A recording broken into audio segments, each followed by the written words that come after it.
On parle dans mon village d'un être maléfique qui hante les montagnes alentours. Il prend l'apparence d'un homme pour dissimuler sa véritable nature. Et la nuit, il se nourrit du sang des innocents. Et vous avez été livré à cet homme? Ce n'est pas un homme.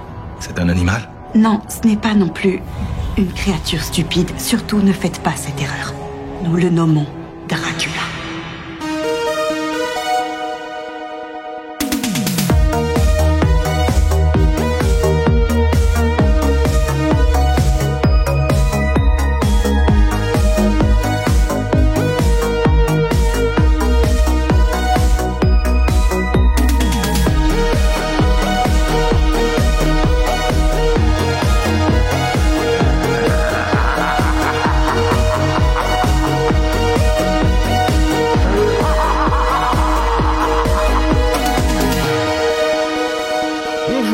Et bienvenue dans ce nouvel épisode de Jumpscare. Au programme aujourd'hui, un film d'actualité puisqu'il est normalement encore dans les salles de cinéma, un film où une belle équipe de glands sur un bateau se retrouve face au plus grand des vampires, Dracula, ici montré comme un crackhead en manque de sang qui va bouffer l'équipage matelot par matelot.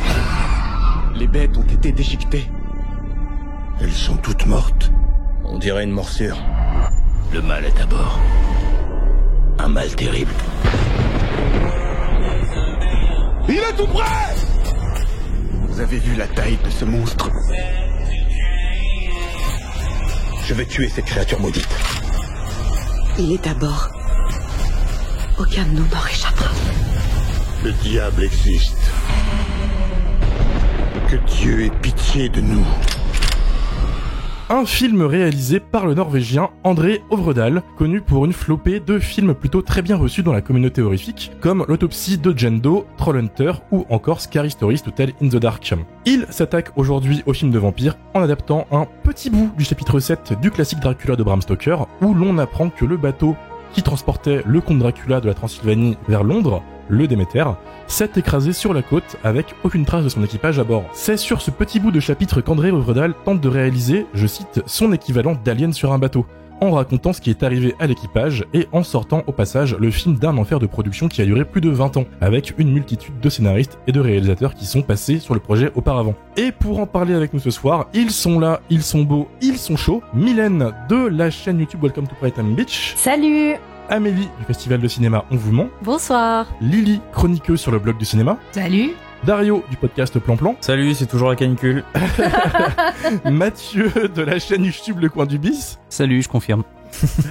Et moi-même, Romain de la team Jumpscare et chroniqueur au bistrot sur Filmo. Alors le Déméter, c'est parti. Amélie, qu'est-ce que tu en as pensé ?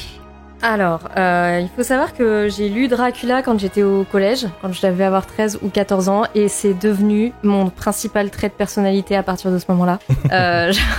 Genre, je l'ai lu, je l'ai relu, c'est vraiment un bouquin que j'adore. Après, on va être honnête, quand t'es ado, le truc des vampires et tout, je trouve ça cool, normalement. Et puis l'époque Twilight aussi, quoi. Voilà, bah Twilight était pas sorti moi quand j'étais au collège, donc Pardon. Donc voilà, Pardon. C'était Dracula. Au moins on avait Dracula. Et du coup, effectivement, le passage du Déméter, c'est comme tu l'as dit, un tout petit extrait parce que pour ceux qui n'ont pas lu Dracula, en fait Dracula c'est une sorte de fan footage, c'est-à-dire que c'est des correspondances, des extraits de journaux, des extraits de journaux intimes, des extraits de carnets de bord qui rassemblés ensemble te permettent. Épistolaire. Voilà. C'est pas que épistolaire parce que c'est pas que des correspondances. Il y a aussi des extraits de journaux, des extraits d'articles, donc même des extraits de carnets médicaux, par exemple. Et donc, tous ces documents rassemblés ensemble forment le roman. Et donc, le journal de bord du Déméter, c'est à peu près 4 pages de roman. C'est des entrées très, très succinctes, hein, genre vraiment 8 août, jour 6, toujours de la brume, équipage énervé, je ne sais pas pourquoi, ils disent voir quelque chose, c'est tout quoi, c'est une entrée. Et en fait, c'est les entrées du journal de bord du Déméter qui sont retrouvées dans une bouteille attachée au capitaine, je reviendrai là-dessus un petit peu plus tard. Elles sont rapportées dans un article de presse du Daily Mail, je crois, qui est cet article de presse est lui-même découpé par un des personnages, Lucie, et elle l'a collé dans son journal intime. Donc en fait, c'est un récit dans le récit dans le récit. Et c'est vrai que ça fait très concrètement 4 pages que j'ai relu tout à l'heure avant l'épisode. Et c'est pas beaucoup pour faire un film quand même d'1h30. C'est pas beaucoup pour faire un film d'1h30, mais on va dire que il y a une base, que quand même l'univers de Dracula est suffisamment riche, a été suffisamment exploité, voire même surexploité au cours des siècles pour qu'on puisse broder à partir de ça. Pourquoi pas? Il est plus long qu'1h30 dans le film. Je reviens. Il fait 2 heures. Il fait 2 heures. Il fait 2 heures. Ouais, 2 heures sur 4 pages. Ouais. Ok, c'est pas mal. Après, je trouve quand même que effectivement, c'est très romancé. Ils ont rajouté effectivement plusieurs personnages, dont un enfant et une femme, parce qu'il fallait, je pense qu'il fallait donner un petit peu de substance à tout ça. Ils ont rajouté un personnage, donc le personnage principal qui est un médecin noir. Il est précisé, je crois qu'il y a il n'est pas précisé qu'il y a un médecin sur le Déméter dans le livre, mais bon, ça permet d'avoir un personnage qui a un regard un peu scientifique sur ce qui est en train de se passer. Et donc, le côté alien dans un bateau, c'est effectivement que les personnages sont happés les uns après les autres. Il y a même plusieurs plans qui font clairement référence à Alien. Mais en tout cas, ce truc de la menace qui rôde comme ça sur un vaisseau la nuit et les personnages qui disparaissent nuit après nuit, les uns après les autres. Alors moi, du coup, j'en attendais un petit peu quelque chose quand même quand j'avais vu la bande-annonce de ce Déméter, parce que je me disais, tiens, pourquoi pas, l'histoire du Déméter, ça peut être intéressant, même si on connaît tous la fin. En fait, on sait tous que Dracula arrive à Londres, quoi.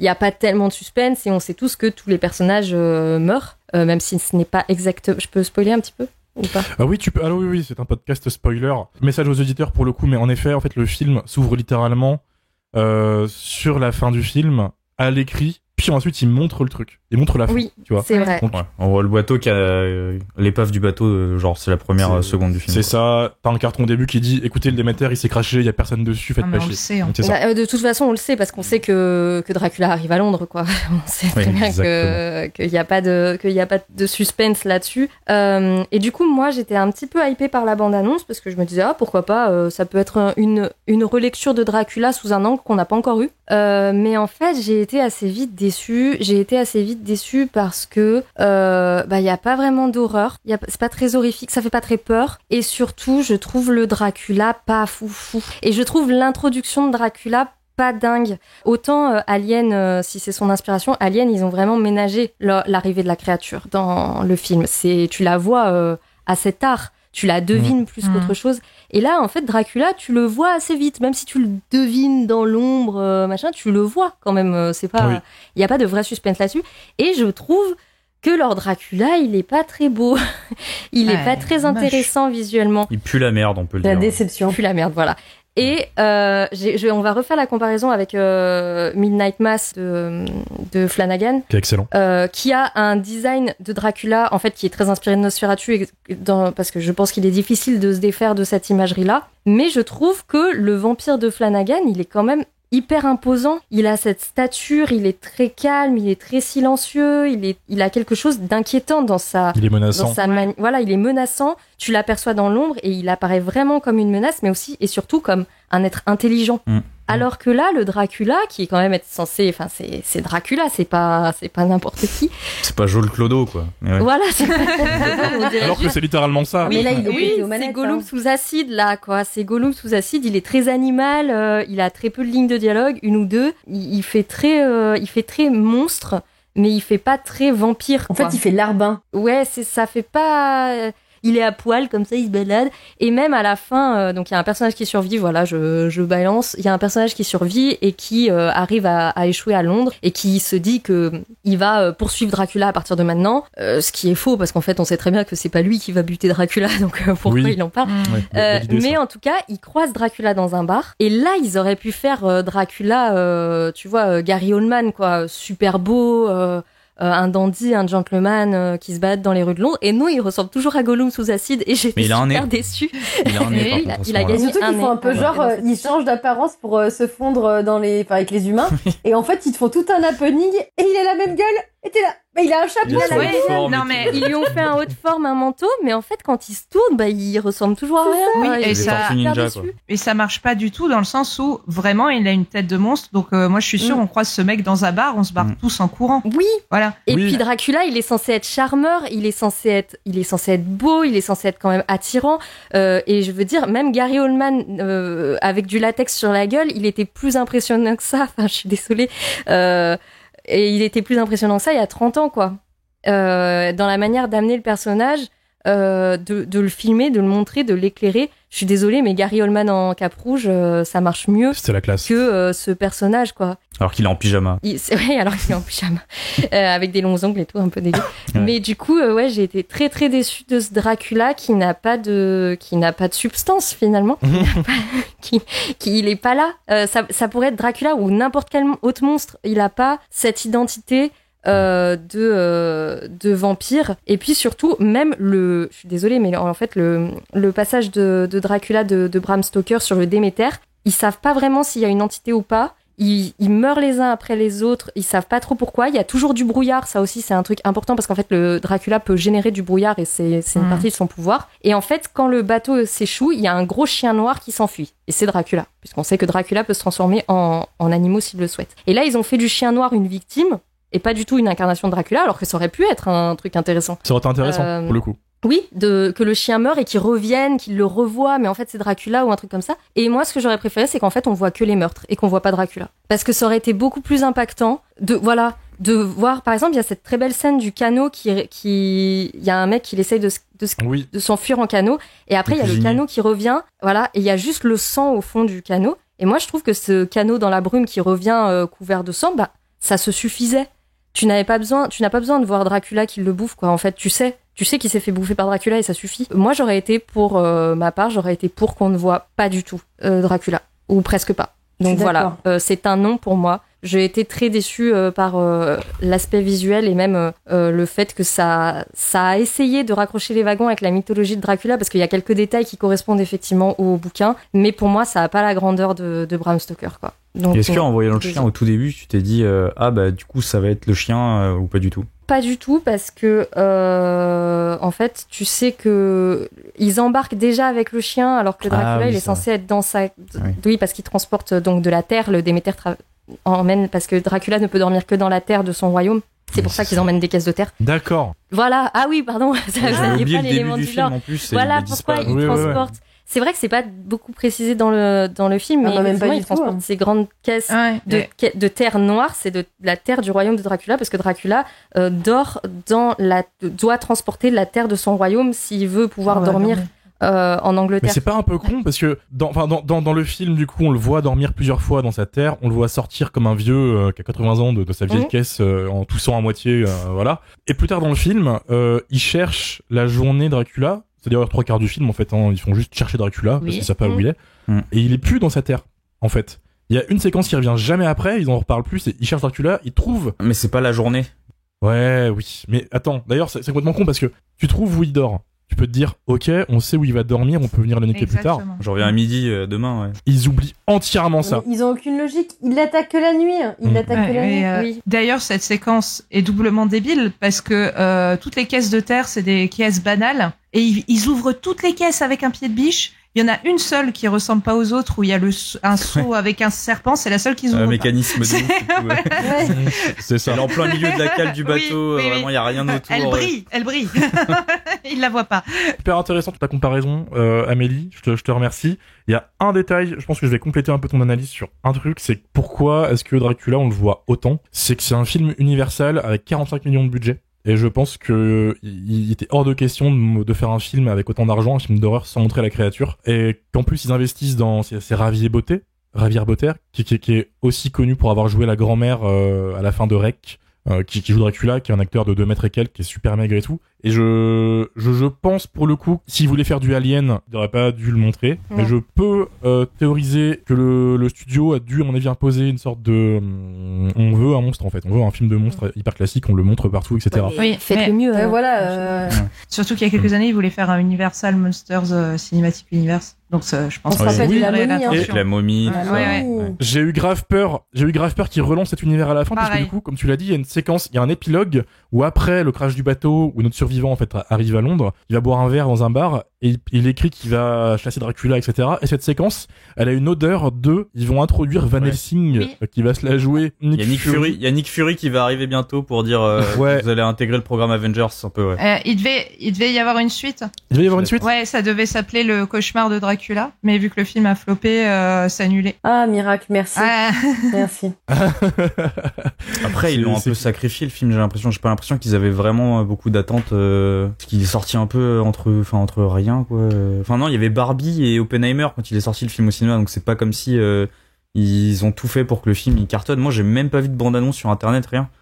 Donc, si, il y en avait un petit peu. Il y a eu quand même un peu de promo aux États-Unis, surtout parce que c'est quand même un film d'horreur d'été. C'est un des rares qui est sorti cet été, on va dire, avec une distribution aussi grande. En face, il y a eu La Main. Ouais. La Main qu'on n'a pas pu traiter au final. Désolé les auditeurs, mais c'est un des rares trucs sortis aussi mondialement au final. C'est juste que les gens, je pense, qui voient un titre comme Le Dernier Voyage du Déméter. Et je pense qu'ils bitent pas. Ah, ça leur parle pas. À moins que tu aies une connaissance du lore de Dracula, de Bram Stoker sur le bout des doigts, vas-y, tu sais pas quoi. C'est ça, en fait. Triste. À qui s'adresse en fait ce titre, etc. Par exemple, ma copine, vu l'affiche et le titre, elle pensait à un film de dark fantasy, qui n'est pas du tout le cas. C'est un film d'horreur. Et je pense qu'il y a aussi ça. Je pense qu'ils sont bourrés dans la communication. Ouais, mais ça a dû jouer. Ils ont mis de l'argent, ils ont juste mal visé. Enfin voilà. En tout cas, merci beaucoup Amélie. De ton côté, Lily, qu'est-ce que tu en as pensé? Ça m'en a un peu touché une sans faire bouger l'autre, j'ai envie de te dire. En fait, j'ai un peu peur de paraphraser Amélie, mais en fait, sur le papier, le concept est fou. Il y a moyen d'en faire quelque chose. Sauf que le film n'est ni passionnant ni beau esthétiquement. J'ai trouvé l'intrigue super longue à se mettre en place. Pour ma part, je me suis surprise à réfléchir à ma liste de courses, ce qui est très rare au cinéma quand même. Il y a un moment où j'ai complètement décroché avant qu'il monte sur le bateau, donc j'ai pas très bien vu l'intro. J'étais vraiment en train de me dire, attends, est-ce que j'ai encore des croquettes pour le chat? Et j'étais plus du tout dans le film, donc ça partait. Et t'en avais du coup ou pas? J'en avais plus. Vraiment, t'as passé une sale journée du coup. C'est honteux. Voilà. Et donc ça partait très très mal le film, parce que moi, pour vraiment que je sorte du film comme ça, c'est que c'est vraiment pas intéressant. Et puis je sais pas, à un moment j'ai eu une petite lueur d'espoir quand il retrouve la nana dans la cale. En voyant un peu le look de la nana, je me suis dit tiens, il y a une petite vibe genre Abraham Lincoln, chasseur de vampires. Et je me suis dit, si ça part dans un délire débile comme ça, ok c'est nul, mais au moins c'est divertissant et je suis pas contre. Voilà. Sauf qu'en vrai, ça décolle jamais complètement. Il y a quelques petits trucs qui te sortent de ta sieste en fait. Genre les combustions, j'ai pas trouvé ça trop naze. Et la mort du gamin aussi. Mais en vrai, comme l'a dit Amélie, encore une fois, il y a pas vraiment d'enjeu. On sait qu'il y aura pas de survivants, on connaît l'histoire du Déméter, ou du moins quand tu connais l'univers de Dracula. Et là où il y avait de l'enjeu à créer, en fait, pareil, je vais un peu dire la même chose qu'Amélie, je suis désolée, mais c'était sur la menace à bord, quoi, sur le personnage de Dracula. Tu dis qu'on le voit beaucoup, Amélie. Moi, je trouve qu'il est assez peu présent, en fait, quelque part. On le voit vite. On va jamais vraiment bien, je suis d'accord. Je te rejoins un peu, en fait, sur l'enjeu. Je suis d'accord avec toi, mais s'il y avait un enjeu à créer, je viens d'y penser en voyant ce que tu dis, que peut-être qu'on aurait pu voir les choses du point de vue de Dracula, et dans ce cas, ça aurait été un enjeu. Ah mais ouais. Ça aurait été peut-être plus intéressant, parce que pareil, moi tout comme toi, en fait, je trouve que comme on n'a pas ce côté vieux conte étrange à la fois inquiétant et fascinant, du coup, ça devient un film de monstre où en plus il y a très peu de rythme, parce qu'en fait, comme on sait que Dracula attaque la nuit, du coup, on est là, on regarde notre montre et on attend que la nuit arrive et qu'il se passe un truc, quoi. Sachant que les nuits se ressemblent tout le long du film. Voilà. Ouais. C'est le même rythme, c'est mécanique en fait. C'est une journée où ils débattent, ils disent quelque chose ne va pas. La nuit tombe, il y a un mec sur le pont, il se fait zigouiller. Le jour arrive, oh mon dieu, il en manque un. Ils discutent un petit peu de manière très calme. D'ailleurs, tout le long du film, c'est zéro urgence quoi qu'il arrive. On introduit un nouveau personnage, la femme. Ils sont, oh mon dieu, qu'est-ce qu'elle fait là? Puis en fait, ça reprend directement ce même schéma jusqu'à la fin. C'est insoutenable, vraiment. 2 heures très longues. C'est un jeu vidéo avec les cinématiques, quoi. Et le gameplay, c'est la nuit, et les cinématiques, c'est le jour, quoi. C'est vraiment... c'est ça. Et c'est super frustrant parce que c'est Dracula, en fait. Et en plus, ils lui ont fait la tête de Nosferatu, donc on on s'attend à quelque chose. C'est pas Joel Clodo encore une fois. Voilà. Et puis moi aussi j'ai beaucoup de mal avec le chara design. Je le trouve super moche. Et en plus, alors je sais pas si vous avez eu la même impression que moi, mais moi j'ai l'impression qu'il change de design en cours de route. Ou alors, je l'ai pas bien vu. Parce qu'il se nourrit. Ça peut être possible, ouais, parce que vu qu'il se nourrit, peut-être que Dracula change, c'est possible. Parce que les ailes, il les a pas au début, par exemple. Non, on les voit pas. Au début, c'est un vrai crackhead. D'où ce plan d'ailleurs totalement génial de Dracula qui rampe sous un escalier. Où moi j'ai retenu un fou rire. Où en fait un mec le trouve et t'as vu ce vieux Dracula qui est en mode comme ça, en mode c'est ce mec bourré en soirée qui s'éclipse 2 secondes, tu le retrouves dans une niche de chien au hasard à la fin de la soirée. C'est exactement ce Dracula, tu vois.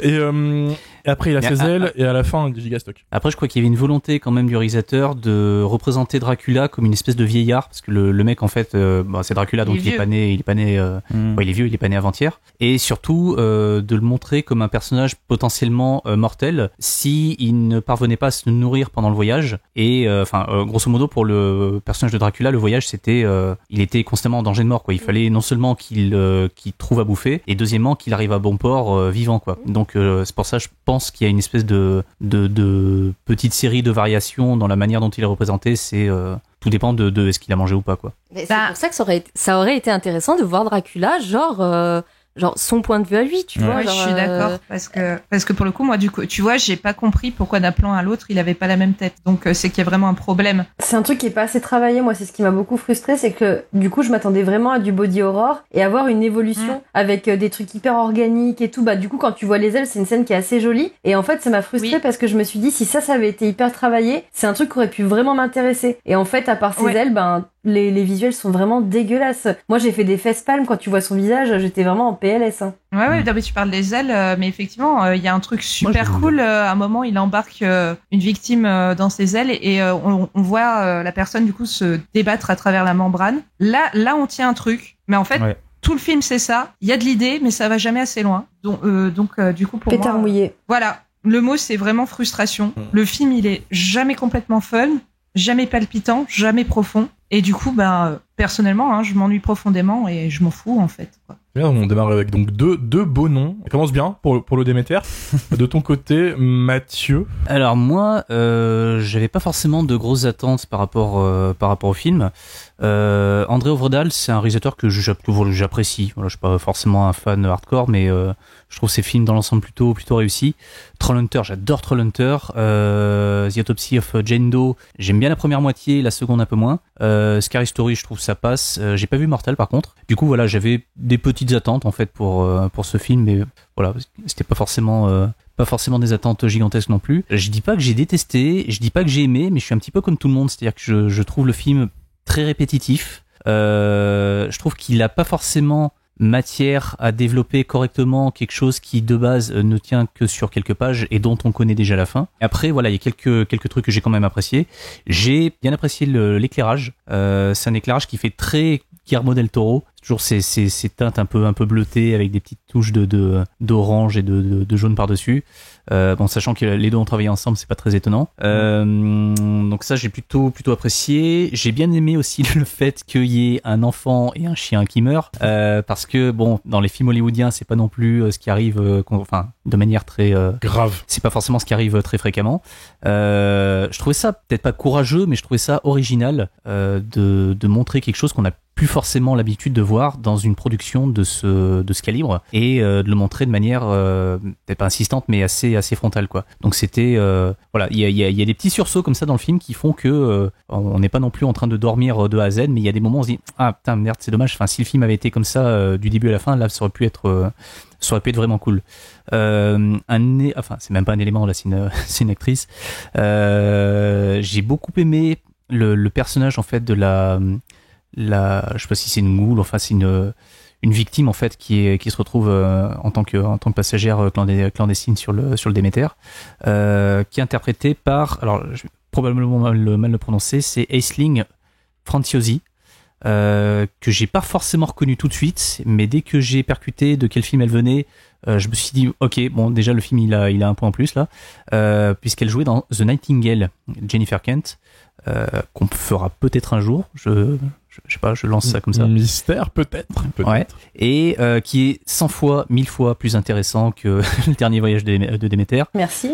Qui est un des meilleurs films que j'ai vu ces dernières années. Et voilà, rien que par sa présence, je trouve qu'elle élève un petit peu le film. Après, dans ce qui m'a dérangé, il y a une espèce de ressemblance. Là, c'est même pas de la ressemblance, c'est une espèce de copier-coller avec Alien. Et là où je vois pas mal de personnes parler de Alien, le premier film, moi j'ai plutôt fait une espèce de blocage sur Alien 3 parce que quand même putain faut pas abuser. On est quand même dans les deux cas dans un espace clos avec des hommes qui sont de toute façon enfermés dedans, qui n'ont pas forcément d'autres choix. Ces hommes donc voient l'arrivée d'une femme qui n'avait de toute façon rien à faire ici. Cette femme amène avec elle, sans le vouloir, une espèce de créature qui va tous les décimer un par un. La première victime est un chien. Le groupe contient une espèce de religieux un peu illuminé qui part un petit peu dans ses délires, et aussi un médecin qui est peut-être le plus sain d'esprit parmi tous les hommes du groupe, qui dans les deux cas s'appelle Clemens. Et il y a aussi le sacrifice final on spoil, le sacrifice final de la jeune femme qui choisit de brûler vive pour éviter que le mal pour éviter la victoire du mal en fait. Voilà, dans une séquence, je me permets, désolé, je place parce que je sais que je vais le zapper après. Dans une séquence d'ailleurs de sacrifice qui est totalement, je trouve, limite plagiée sur Midnight Mass. Blade 2. Alors non, et pas Blade 2, désolé. Midnight Mass, il y a une séquence pareille de sacrifice sur un bateau avec la même lumière dans l'eau. Ouais, c'est vrai. C'est même pas dans l'hommage. Là, il s'est fait plaisir, je trouve. Il a fait, allez hop, oh, sympa. On prend. Voilà, donc je trouve que ça fait quand même beaucoup de similitudes et voilà, là j'ai cité que celle-ci, mais je crois qu'il y en a encore d'autres dans la narration, dans l'ordre des victimes, enfin bref. Et au moment où j'ai commencé à percuter ce truc-là, je me suis dit putain, mais en fait, je suis en train de regarder Alien 3 sur un bateau. C'est pas ce que je voulais voir. Enfin, j'aime beaucoup Alien 3, mais je l'ai déjà vu plein de fois, donc quel est l'intérêt de faire la même chose sur un bateau? Ça commence à être chiant.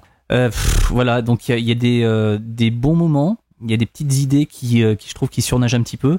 Moi, contrairement à la majorité, je trouve la créature plutôt réussie. Alors, elle est loin, très très loin d'être originale. Effectivement, elle ressemble beaucoup à Nosferatu. Et ce qui est marrant, c'est que en interview dans le dernier Mad Movies, je crois que c'était Fabien Moreau qui faisait l'interview d'ailleurs, le réalisateur lui expliquait que il voulait se détacher de Nosferatu, que effectivement c'était un passage obligé, mais qu'il voulait pas forcément faire une espèce de gigantesque film hommage à la grande figure du vampire par excellence. Et en vrai, c'est raté parce qu'on pense qu'à ça quand on voit la créature. Mais je sais pas, je trouve qu'elle fonctionne sans être non plus démentielle. Enfin, elle fait le taf. Mais après, voilà, enfin, s'il y a quelques éléments qui me plaisent, je trouve que la ressemblance vraiment flagrante avec Alien 3, plus des petits moments qui auraient pu être un peu plus vénères, un peu mieux travaillés surtout, et un peu moins répétitifs. Tout ça fait que le film, il est pas catastrophique, faut pas exagérer, mais c'est pas non plus film de l'été, quoi. Ça se voit, ça s'oublie aussitôt. C'est un petit vu et sans tape. Vu et sans tape, merci beaucoup. Je suis d'accord avec toi, c'est frustrant quand même. C'est pas mauvais, c'est ça qui est dommage. Je te rejoins sur la lumière et j'irais même jusqu'à dire qu'il y a un gros taf de décor, de malade. Ouais, par contre, je suis d'accord. Qu'on voit rarement sur ce genre de production, c'est ce qui moi m'a vraiment illuminé au début du film. C'est les films d'horreur récents que j'ai vu au cinéma, c'est toujours du minimalisme. Au final, tu vois, je pense au Croque-Mitaine et tout, c'est souvent deux décors, une baraque et l'obscurité à fond. Et là, il te met directement dans la gueule, c'est 45 millions de dollars, c'est-à-dire t'as plein de gros bateaux, t'as plein de figurants, tu vois les villes anciennes, tout le monde en costume. Je fais oh putain d'accord. Ils tentent quand même des trucs qu'on voit pas beaucoup ces temps-ci. Et l'intérieur du bateau, moi, m'a beaucoup rappelé les vieux films de vampires des années 70. C'est hyper obscur, t'as des toiles d'araignée, t'as des rats, c'est poussiéreux, etc. Et maintenant, on est plutôt dans une époque où tout est plutôt hyper propre, hyper carré et très peu poussiéreux comme à l'époque, si tu veux. Donc, je trouvais ça vachement sympa. D'où la frustration que je ressens aussi. C'est l'instant où je lis mon avis, que le reste, ça marche pas, quoi. Tu te fais chier 2 heures, mais au moins, tu te fais pas chier au niveau des yeux, quoi. T'as quand même une belle tentative là-dessus. Et à une ère où tout se fait en fond vert et tout, ça faisait du bien d'avoir du gros décor, ouais, quand même. Bah oui et non, parce que, tu vois, je suis d'accord avec toi. Le décor du bateau est chouette. Et en fait, en fait, on me le montre très très vite dans le film quand il y a un des matelots qui fait faire le tour au docteur. Et en fait, c'est bon, j'ai vu tout le bateau. Et après, j'ai plus rien à voir. Oui, d'ailleurs, bateau qui est pas super grand et ils arrivent pas à trouver Dracula. Tu vois, oui, le mec, on sait pas où il est. Non, mais ça, on a compris qu'ils étaient cons. Fouiller les cales et après, il dit non, mais fouillez vraiment les cales. Je crois, il y a un truc où ils vont fouiller les cales 2 fois. La première fois, ils l'ont pas trouvé. Ils mettent quand même 1h15 ou 1h20, je sais plus, à se dire, il faudrait peut-être qu'on aille voir ce qu'il y a dans les caisses quand même. Non, mais ouais, mais c'est pas les plus intelligents, quoi. Et ils ouvrent pas la caisse avec le gros serpent. Moi, ça me dépasse. C'est vraiment la caisse avec écrit le méchant ici. Genre, il y a le halo de lumière avec la flèche. Ils y reviennent jamais. Tu vois, ils peuvent très bien se dire, on attend qu'ils reviennent dormir et on le bute. Non, ils font un plan qui est voué à l'échec directement, tu vois. Surtout que la meuf, elle connaît, en plus, elle sait très bien que... Oui, elle dit on est connectés, tout machin, mais ça ne sert à rien. Les frères, attends, ils ont vraiment vu la caisse, ils auraient très bien pu se dire, on va le tuer cette nuit. Non, il y en a un qui fait, non, on va couler le bateau. Ils ont fait, putain. Génie. Franchement, le boss, en fait.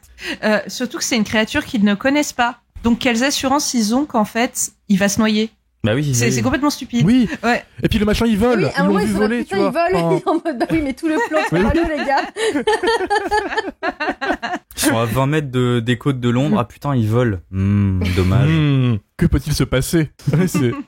De ton côté, Mylène, qu'est-ce que tu penses du film? Globalement, j'ai pas vécu une mauvaise séance. Enfin, j'ai vécu une séance spéciale déjà, parce qu'on était en pleine canicule. J'avais ultra soif. Et voir ce film quand t'as très soif et que t'es desséché, c'est très étrange. Franchement, j'ai vécu des grands moments. Tu deviens Dracula, finalement. Elle était Dracula. Il y a vraiment eu un moment, j'étais avec un pote où genre t'as Dracula qui siphonne un mec et je lui dis j'ai tellement soif. Et il m'a regardé en mode quoi? Genre mais qu'est-ce que tu racontes? Donc je crois que j'ai commencé à délirer avec la chaleur et pareil que Lily, il y a des moments où je me suis un peu détachée du film. Je me suis dit il y a un acteur, j'ai déjà vu quelque part, c'est dans le Croque-Mitaine et je pense que c'est là que j'aurais dû me dire ça pue, le film pue, vraiment. Non, c'est un bon acteur. David Dastmalchian, en vrai, il faut juste qu'il vire son agent, mais c'est un bon. Ouais, parce que là, enchaîner Croque-Mitaine et Déméter, c'est quand même compliqué dans une vie. Mais bon, après... Alors, il a fait Oppenheimer avant. Oui, il a fait Oppenheimer entre les deux. Ah, j'ai pas vu, moi je suis allée voir Barbie. Désolée. Ah, t'es ce genre de personne. Je fais des choix dans la vie. J'ai pas de attention les woke.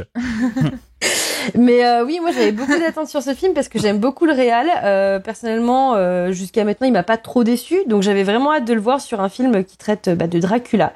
Et en fait, ça a été un peu la douche froide. Je m'attendais à quelque chose qui ressemble un peu à du Lovecraft.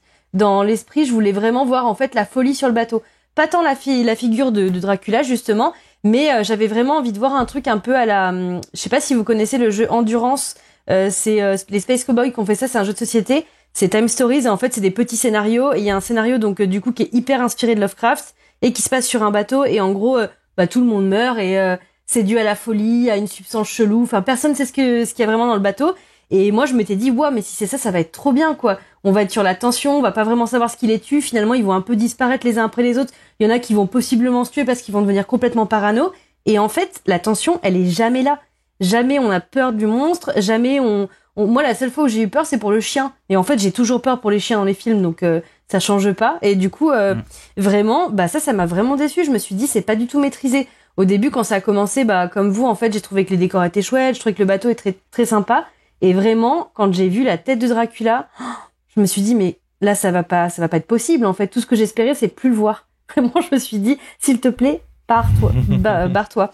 Et comme Amélie, en fait, finalement, j'aurais peut-être préféré voir les cadavres ou découvrir les morts, mais pas forcément voir les scènes de tuerie parce que finalement c'est pas très cohérent avec l'ambiance du film.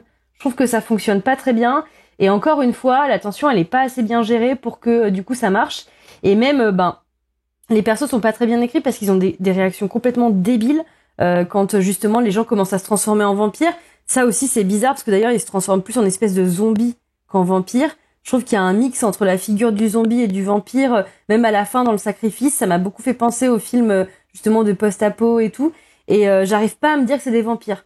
Vraiment, ça a pas marché sur moi non plus. Par contre, j'ai effectivement beaucoup aimé le gamin qui crame.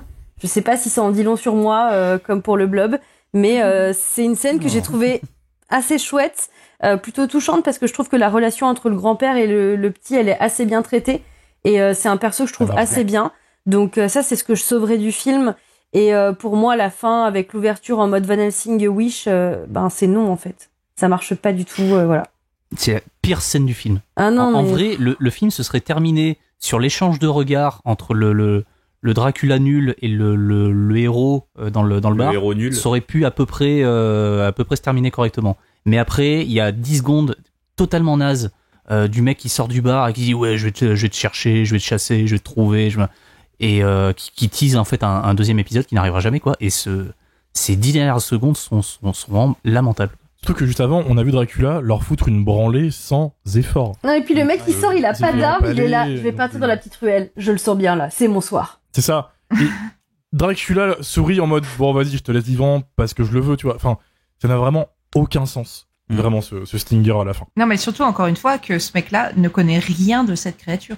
Il sait pas comment l'éliminer, donc pourquoi il partirait à la chasse à Dracula, quoi? C'est stupide. C'est comme, il y avait des scènes dans la cuisine, je me dis, mais il doit sûrement y avoir de l'ail et tout, tu vois, le truc pour se défendre des vampires de base, mais c'est juste que les personnages, ils ont pas, ils doivent déjà pas penser à un vampire quand ils le voient, et ils ont pas cette connaissance sur la mythologie du vampire, donc j'arrive à l'excuser, ce truc-là ils prennent pas de pieux, quoi. Bah surtout que le seul qui essaye d'expliquer, c'est le médecin, et il est sur un truc très scientifique, justement, lui, il pense à... en fait, c'est l'infection, c'est une maladie, on sait pas trop ce que c'est, donc à aucun moment sur le moment, il se dit que c'est un j'aurais aimé que ça parte là-dedans à 100%. La meuf, elle dit oui, ça fait 500 ans qu'il a réduit mon peuple à l'esclavage et tout. Elle doit bien savoir. Enfin. Non, mais de toute façon, elle sert juste à se sacrifier à la fin, c'est tout. Hein. C'est con. Oui, déjà, oui, en tant qu'arc narratif, c'est pourri, mais j'aurais vraiment apprécié que ils aillent aussi dans le The Thing de Carpenter, quitte à continuer à plagier d'autres films, tu vois.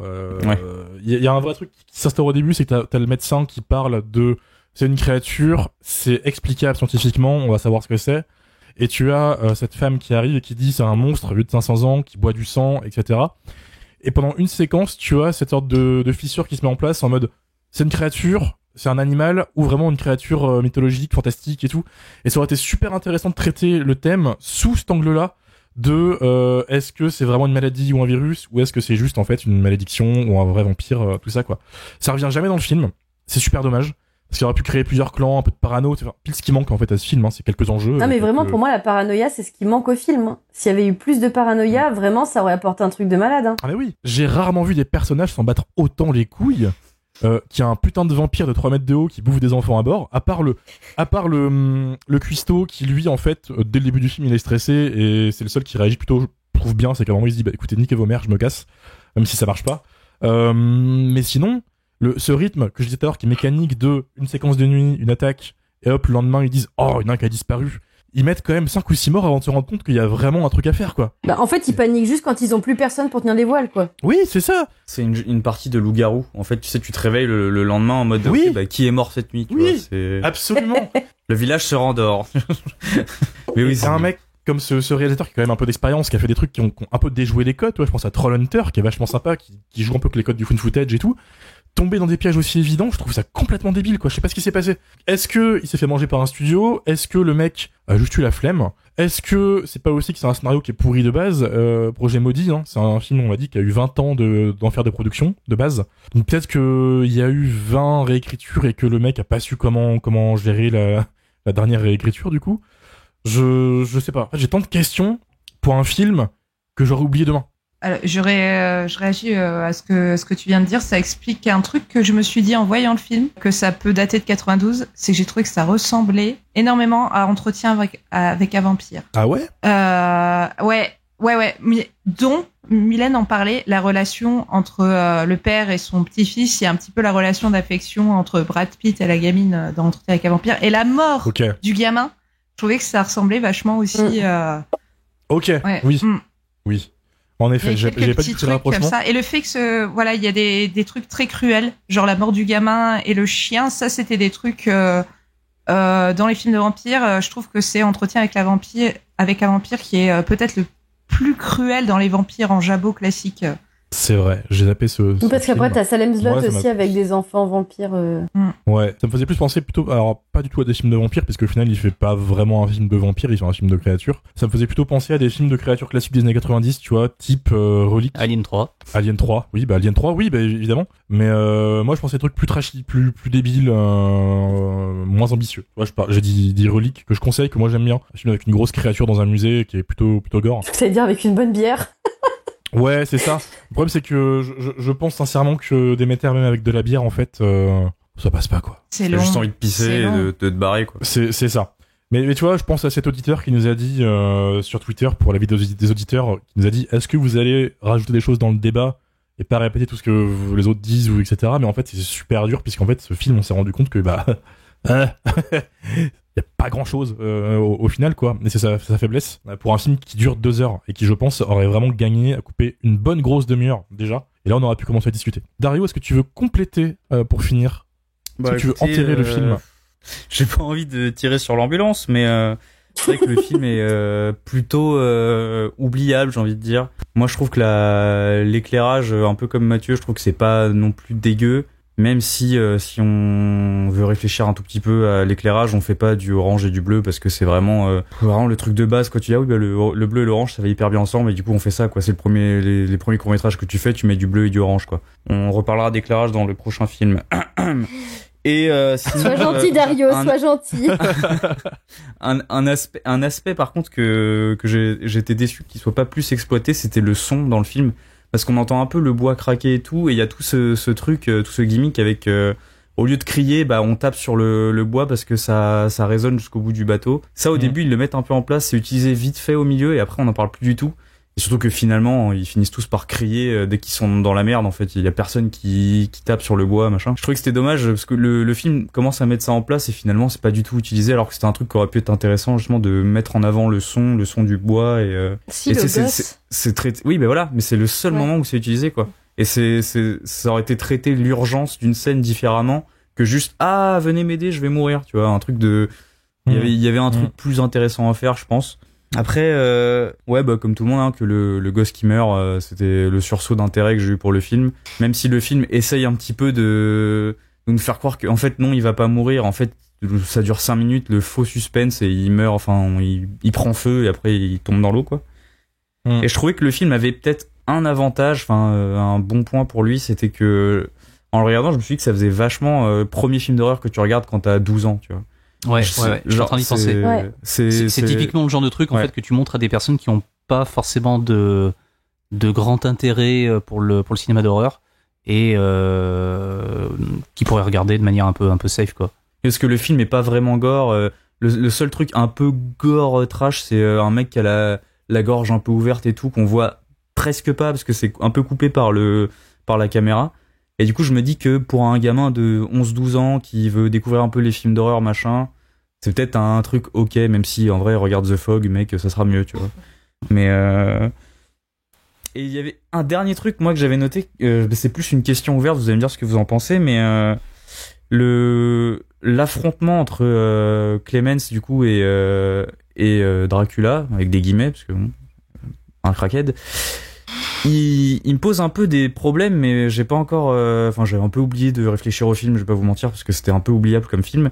Et du coup, ma question, c'est est-ce que cet affrontement-là, il est pas thématiquement un peu bizarre, un peu genre pro-US, prosélytisme, je trouve que ça fait... Parce que le personnage de Clemens... Tu pars loin, là. Bah oui, mais vous allez me dire ce que vous en pensez, mais comme le personnage de Clemens, c'est vraiment le mec qui est athée, scientifique, ou en mode de non, mais c'est pas une créature, non, mais c'est pas Satan, quand le cuistot il dit non mais c'est le diable et tout, il dit non mais et il y a une phrase qui dit en mode c'est le mal, je crois, il y a un truc comme ça, et après pendant l'affrontement avec la créature, il lui dit tu n'es pas un dieu, machin, il y a tout un délire où ça devient une espèce d'affrontement de façon de penser bizarre, je trouve. Surtout que finalement, Clemens, il perd, tu vois, donc je trouve que thématiquement, c'est bizarre. Je sais pas ce que vous en pensez. Un truc genre entre la raison et le... Oui, c'est ça, ouais. Après, je vais encore être un peu, je vais prêcher pour Bram Stoker, mais le fait qu'il y ait des médecins ou des scientifiques dans Dracula, ça a toujours été le cas. Parce que quand même... entre Van Helsing et même, il y a toute une batterie de médecins et de scientifiques, en tout cas de penseurs, qui essayent toujours de s'opposer à Dracula, quoi. Et du coup, je te dirais que ça recrée le schéma habituel, mais effectivement, si tu le prends d'un point de vue purement symbolique, est-ce que t'es sur la science qui perd en plus, il perd pas vraiment parce qu'il s'en sort, quoi. C'est le seul qui s'en sort. Bah oui, mais son objectif c'était de buter Dracula, et du coup Dracula à la fin il sort du bateau et même il le met un peu à l'amende dans la rue et puis ouais, s'en va, mais tu vois. Donc en soi il a perdu l'affrontement. Ils peuvent pas faire autrement parce qu'ils pouvaient pas faire mourir Dracula dans le film. Oui, bien sûr. Mais est-ce que thématiquement c'est pas bizarre quand même cette histoire? Parce qu'en fait j'ai plus exactement le dialogue en tête, mais je me souviens que quand il a tout un monologue quand il commence à monter, je crois, sur le mât, et même Dracula lui répète un truc en mode il lui dira genre ça viendra, quand il dit j'ai pas peur de toi machin. Oui. Et tout ce dialogue là, j'ai plus les mots exacts. Après c'est peut-être la VF aussi qui a pas traduit correctement, je sais pas, parce que moi je l'ai vu en VF pour vraiment apprécier le film jusqu'au bout. Et je sais pas, ce goût que j'ai eu pendant ce dialogue là, c'était putain, c'est genre il a retourné sa veste un peu, tu vois, où il y a quand même un dialogue en mode tu n'es pas un dieu, mais pas tu n'es pas un dieu parce qu'il n'y a pas de dieu, genre tu n'es pas un dieu parce que Dieu est bon. Il y avait un peu un délire comme ça que... Ah non, je pense pas. Parce que moi je trouve que c'est un poncif du fantastique en fait assez classique, que certains appellent d'ailleurs le syndrome de Scully, parce que dans X-Files en fait c'est Scully la raison face à Mulder qui veut croire au fantastique. Et en fait, c'est typiquement le cas du personnage de Clemens, quoi. Donc, bon, en fait, j'ai trouvé ça archi classique et même hyper appuyé et un peu daté, pour le coup. Oui, mais c'est plus dans le sens où si genre, Scully, à la fin de l'épisode, elle se mettait à dire, bah oui, bah, en fait, oui, bah, les esprits, ils existent, et toi, t'es un esprit, machin. C'est comme si elle avait changé d'avis d'un seul coup, justement. C'est pas le problème, c'est pas le syndrome de Scully, c'est le fait que le personnage, à la fin, j'ai vraiment eu un sentiment qu'il y avait un changement de position, quoi, alors que il avait vraiment l'air de croire en la science et rien d'autre, quoi. Moi, je vois plus comme il veut pas lui donner de la force en croyant en lui, un peu comme Nancy elle fait avec Freddy, et qu'il lui répète justement que vu qu'il a pas d'emprise sur lui parce qu'il croit pas en sa puissance, il pourra pas l'attaquer en fait. En tout cas, je l'ai vu comme ça. C'est très religieux, c'est pas du tout scientifique, tu vois. Je trouve comme pour un personnage qui veut être un scientifique, c'est très ésotérique comme défense, tu vois. Moi, je passe à côté, hein, clairement. Moi, je voulais que ça finisse. Oui, c'est peut-être moi qui essaie de projeter quelque chose. Je voulais acheter des croquettes. Mais non, mais c'est intéressant. C'est une tech, mais sur mon opinion perso, je pense que t'as été 20 fois plus profondément que lui a été dans son scénario. Oui. Et du coup, c'est le dernier point. C'est vrai que j'avais pas vraiment l'impression de voir un film d'auteur ou un truc comme ça, quoi. C'est vraiment un film de Yes Man, j'ai l'impression, tu vois. Bah ça c'est terrible parce qu'en plus de base il a une voix ce mec et c'est des trucs qui sont vraiment sympas. Moi j'aime beaucoup Scary Stories qui est une excellente adaptation des romans d'origine qui a des monstres avec un design monstrueux pour le coup. Et là putain c'est quand même compliqué quoi. Bah c'est, comme on l'a dit c'est pas honteux mais putain mec qu'est-ce que t'as fait. Enfin voilà. Merci à vous pour vos avis. Donc c'est un nom général, visiblement. C'est toujours moche et chiant quand on s'acharne sur un film. Parfois drôle, mais là c'est même pas un film assez nul pour que ce soit vraiment drôle. Peut-être le prochain, peut-être la semaine prochaine. Je sais pas. Nous verrons Soyez ça. gentils. Sous peu.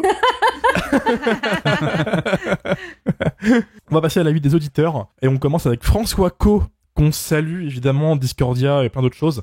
Très sympa, qui nous dit juste: si d'aventure ne serait-ce qu'une seule personne parmi vous dit du mal de Aisling Franciosi, l'actrice du coup qui joue la nana qui rejoint l'équipage, je planterai une aiguille dans ma poupée vaudou de Romain chaque fois qu'il dira dinguerie masterclass ou j'avoue. Autant vous dire qu'il ne finira pas l'année, voire la semaine.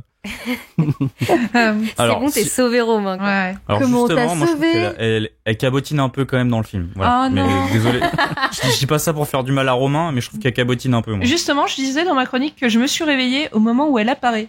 Parce que je trouve que c'est peut-être une des actrices les moins transparentes du film avec le perso principal. Voilà. Je trouve qu'elle avait vraiment... elle jouait vraiment comme toi quand t'as 13 ans et que t'écoutes Evanescence devant ton miroir, quoi. Je trouve qu'elle était un peu dans le jeu de regard et c'était pas la très... précision, la description. Ah ouais. J'aime beaucoup. Tu sens Dario, il a vécu Ça sent cette le vécu période. Dario. Voilà.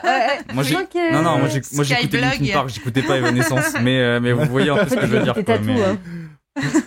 Moi j'écoutais Tattoo. Désolé François, tu n'auras pas à me planter d'aiguille dans le cul. Au passage, François, pour ceux qui nous suivent et qui connaissent la légende, c'est un des auteurs de L'Arbre de la Vie. Ceux qui ne savent pas ce que c'est, je ne dirai pas ce que c'est. Ceux qui savent et sont en train de rigoler, je pense, et regrettent peut-être. Ils ont lu la fanfiction interdite. La Grande Entrée nous a écrit: ma chronique fantastique devrait sortir au même moment, mais en résumé, si on a droit à un divertissement gothique convenable, Ovredal est en dessous de ses capacités. Cinématographiquement, ça loupe à fond son sujet, l'écriture est molle et ça pisse sur le cadavre de Stoker. C'est mieux. Oh, j'irais peut-être pas jusqu'à sa pisse sur son cadavre parce que je sens bien que ils ont essayé de faire des trucs. Le fait que le capitaine il ait son crucifix dans la main quand il s'attache au gouvernail du bateau, par exemple, c'est un détail qui est dans le livre. Donc bon, en même temps, ils avaient que 6 pages à adapter. S'ils avaient rien fait comme dans ces 6 pages-là, on aurait pu leur dire que c'est une escroquerie. Mais après, je sens qu'ils ont quand même envie de respecter un peu des trucs du matériau d'origine, donc je dirais pas que ça pisse sur Bram Stoker. Mais après, au niveau de la conception du film, je crois qu'il y a Amblin qui était rattaché au projet, et du coup, je pense qu'il y a aussi ce truc-là qui jouait dans le fait de pas pouvoir montrer des trucs forcément ultra graphiques, ultra dégueulasses, quoi. À mon avis, il y a ce truc-là qui a joué dans le fait qu'il fallait que ça soit acceptable pour pratiquement tous les publics. Bah, ils ont tué un enfant, hein. Oui, en plus, ils tuent un gamin. Ouais, mais c'est ça qui vient. C'est ça qui est, enfin, que je trouve en fait courageux. C'est que dans un truc qui est entre guillemets calibré pour un large public, tu es quand même un chien et un gamin qui se fasse massacrer, quoi. Ouais, mais bon, moi le chien, ça m'a fait de la peine. Je l'aimais bien, ce chien. Ah, moi j'ai explosé de rire. Mathieu, t'es un psychopathe. Non, c'est vrai qu'il y a un vieux couinement avec une vieille ombre qui passe, et moi aussi ça m'a... Ouais, et puis il traverse l'écran. C'est plus la scène qui m'a fait parce que c'est mal filmé et mal monté, mais le chien, ça m'a fait de la peine. Bichette. Donc tu as des sentiments, Dario? Ah ouais, je pensais que t'avais le cœur sec. Garde ce mood pour le prochain film. Ça devient film. personnel. Garde ce mood. On verra. Pas sûr. Là, c'est que les gens qui écoutent cette querelle n'ont pas encore le contexte, ils l'auront dans une semaine. C'est du foreshadowing. Un épisode Tenet, un peu. Ouais, c'est ça. En bien, parce que Tenet c'était de la merde aussi, voilà, c'est tout pour moi. C'est tellement de la merde, Tenet. Ah ouais, putain. Une nouvelle communauté sur le dos, c'est un plaisir de faire ce podcast, sachez-le. Win McFly nous a envoyé un film qui rate ce qu'il entreprend dès les premières secondes aux dernières minutes, qui sont aussi catastrophiques que ridicules, et le milieu n'a pas de sens. Point positif, j'aime bien David Dastmalchian. Alors, Win McFly, je tiens quand même à la saluer 2 minutes parce que elle fait partie de l'équipe du podcast Flash Forward, qui est un podcast qui s'est lancé 1 semaine, 2 semaines, et qui vont faire un épisode sur Déméter 1 semaine après nous. Prums, évidemment, désolé l'équipe, mais on les aime bien parce qu'il y a Marvin dedans, qui était venu nous voir pour les Dents de la Mer. Il y a aussi Erwan Kirok, qui est un mec adorable. Donc, petit big up au passage, même si bien sûr notre épisode sera bien mieux. Évidemment. Il faut rappeler quand même, voilà, qui commande. Il s'agirait de grandir quand même. Oh ça attaque le M. Machi nous a juste écrit film qui aurait pu être tellement plus généreux, au final quelques effets gore sympatoches, mais un ton bien trop sérieux. Si on veut voir un simili-vampire qui massacre l'équipage d'un bateau, je préfère largement Project Wolf Hunting. Qui l'a vu celui-là? Moi. Ouais. Alors, c'est comment? C'est rigolo pendant la première moitié du film, puis après tu t'emmerdes quand t'as compris que toutes les mises à mort, en fait, c'est exactement les mêmes. C'est des crânes qui se font fracasser. Au début, tu fais wow, putain, ça va loin quand même et tout. Enfin, c'est graphique, c'est gore, et puis au bout du 40e, t'es là à dire putain, j'en ai plein le cul. Enfin, varie tes mises à mort, fais quelque chose, mais là juste j'en ai marre, quoi. Puis une espèce de super guerrier Terminator là, on sait pas trop quoi, qui sort de on sait pas où et qui les explose tous les uns derrière les autres. Sauf qu'à chaque fois, c'est des crânes éclatés. Et alors peut-être que le réalisateur, il a un kink en fait à ce niveau-là. Grand bien lui fasse, mais moi en tant que spectateur, au bout d'un moment, je m'emmerde, quoi. Voilà. Ouais. Moi, je me suis endormi. Ok. Yes. Moi aussi. Bah, c'est sorti récemment et c'était vendu, c'est genre comme la suite spirituelle de The Sadness en France, parce que The Sadness est sorti il y a 2 ans et ça avait été un gros coup dans la gueule à beaucoup de monde parce que c'était. The Sadness est beaucoup plus réussi que Project Wolf Hunting. Oui. C'est pas forcément un mauvais film, c'est juste qu'il est, comme Déméter, en fait, il est très très très répétitif, quoi. Ouais, d'accord. Et c'est plus oubliable que Déméter ou pas? Parce que Déméter, c'est quand même pas mal oubliable, je trouve. C'est plus fun. Non, il est beaucoup plus énervé. Il est plus fun, voilà. Il est plus fun, plus énervé, beaucoup plus sanglant et plus réussi. Ok, merci. Seb Nawak nous a juste dit: j'ai eu ce que je voulais, à savoir un huis clos sur un bateau. Un peu long et quelques trucs un peu illogiques, mais à aucun moment je me suis ennuyé. La seule déception, c'est le survivant à la fin. Ça n'a aucun lien avec la véritable histoire. Par contre, c'est vrai que si le film a fait 29 minutes de moins et qu'il avait fait 1h30, ça aurait peut-être déjà été plus fun et plus... moins, on subirait moins le film, je trouve. Ça, c'est sûr. Moi, j'ai été déçu qu'il n'y ait pas la Weyland Yutani qui arrive à la fin. Du coup, je comprenais pas et... Moi, j'attends Nick Fury, donc tu vois, c'est pareil. Hein. Où est Lance Eriksen, s'il vous plaît? Julien Fabien, un vrai film qui fait réfléchir sur la société. Entre parenthèses, aucune idée, je l'ai pas vu. J'étais en train de me dire. Merci Julien. Et pour finir, Julia Groslo, qui nous dit juste Gollum avec des ailes. Bah franchement, c'est tout. Bah, mot de la fin. Oui, c'est pour ça que j'ai pas aimé. C'est genre. Pourquoi faire un podcast quand tu peux juste dire ça finalement? Qu'est-ce qu'on se fait chier, on devrait tweeter. D'ailleurs, c'est pas que t'as pas aimé, Didi, c'est que le Seigneur des Anneaux t'as dit je m'en bats les couilles, et là t'as dit ça m'en touche une sans faire bouger l'autre. Donc t'as vraiment un rejet au niveau du Gollum, Seigneur des Anneaux, et ça se rapporte toujours aux couilles, quoi. Ouais. C'est vrai, j'ai hâte pour vous. C'est vrai. C'est fini pour aujourd'hui. Merci à tous pour avoir écouté le podcast. N'hésitez pas à nous suivre sur les réseaux sociaux, Jumpscarecast sur Twitter et Instagram. N'hésitez pas à noter le podcast sur les plateformes sur lesquelles vous écoutez ou à commenter, c'est ce qui nous aide le plus. Et on vous dit à vendredi prochain. Salut. Salut. Ciao, ciao. Salut.